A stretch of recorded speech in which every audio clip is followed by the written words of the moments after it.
देश की राजनीति से आज की सबसे बड़ी खबर। 5 राज्यों में विधानसभा चुनाव ने सियासी तस्वीर पूरी तरह बदल दी है।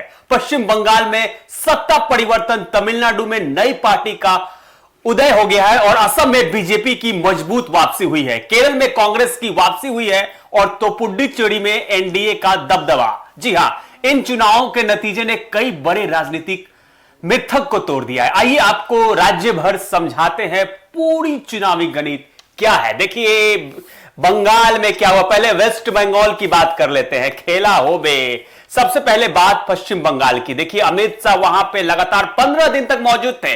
यहां नरेंद्र मोदी की आक्रामक चुनावी रणनीति ने बीजेपी को ऐतिहासिक जीत दिलाई है। प्रधानमंत्री ने 294 में से 242 सीट पर रैलियां और रोड शो किए थे। देखिए उसमें क्या हुआ था और नतीजा देखिए, इनमें से 184 सीटों पर बीजेपी जीत गई थी। तो देखिए कुल मिलाकर बीजेपी ने 208 सीट पर कब्जा कर लिया पश्चिम बंगाल में। सबसे पहले झटका लगा है ममता बनर्जी को, सबसे बड़ा झटका, जिनका 15 साल पुराना शासन खत्म हो गया। मोदी जिन सीटों पर गए वहां स्ट्राइक रेट 76% रहा।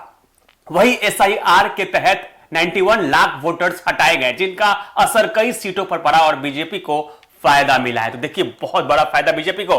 चलिए अब तमिलनाडु की बात करते हैं। तमिलनाडु विधानसभा में क्या कुछ हुआ, अब रुक करते हैं तमिलनाडु का। देखिए यहां पे क्या कुछ हुआ, खेला हुआ। यहां पर भी 50 साल पुरानी राजनीति पूरी तरह बदल गई।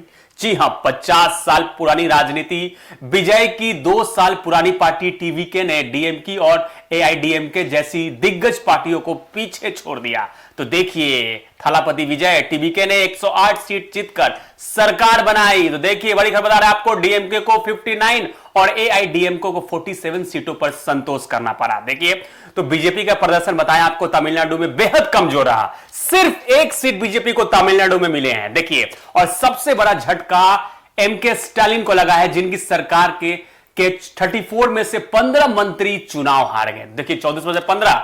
1967 के बाद पहली बार किसी तीसरी पार्टी की सरकार बनी है वहां पे। तो देखिए अब बात कर लेते हैं आसाम की। तमिलनाडु मैंने बता दिया, चलिए अब आसाम की बात कर लेते हैं। असम की क्या कुछ हुआ वहां पे। तो यहां हेमंत बिस्वा शर्मा के नेतृत्व में बीजेपी ने लगातार तीसरी बार सरकार बनाने जा रही है। तो देखिए अब क्या कुछ हुआ, बीजेपी ने 89 सीटें में से 2 सीट जीत ली है, यानी स्ट्राइक रेट 92.1% का सबसे ज्यादा है। यहां पे बता दें आपको कि खास बात, सरकार का एक भी मंत्री चुनाव नहीं हारा यहां पे।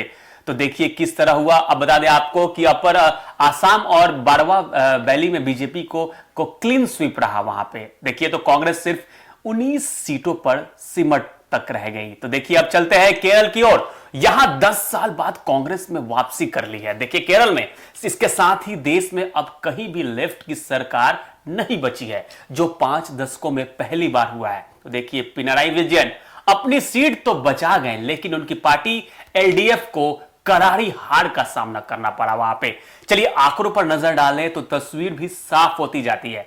तो आंकड़े बता देते हैं आपको, कांग्रेस ने 114 में से 63 सीट जीतकर 55% का सबसे ज्यादा स्ट्राइक रेट हासिल किया। वही सीपीआईएम ने 76 में से सिर्फ 26 सीट जीती, स्ट्राइक रेट 34% रहा। बीजेपी ने 94 सीट पर लड़कर सिर्फ 3 सीट जीत सकी, यानी महज 3% का स्ट्राइक रेट बीजेपी के पास रहा। देखिए अब बात पुडुचेरी की कर लेते हैं। अब बात पुडुचेरी में यहां पे क्या होता है, एन रंगास्वामी 5वीं बार मुख्यमंत्री बनने जा रहे हैं पुडुचेरी में, और उनकी पार्टी एआईएनआरसी ने 12 सीट जीती है। एनडीए गठबंधन को बहुमत मिल गया है वहां पे पुडुचेरी में। हालांकि सरकार के 2 मंत्री चुनाव वहां पे हार गए। तो कुल मिलाकर इस चुनाव के नतीजे ने साफ कर दिया है कि देश की राजनीति तेजी से बदल रही है।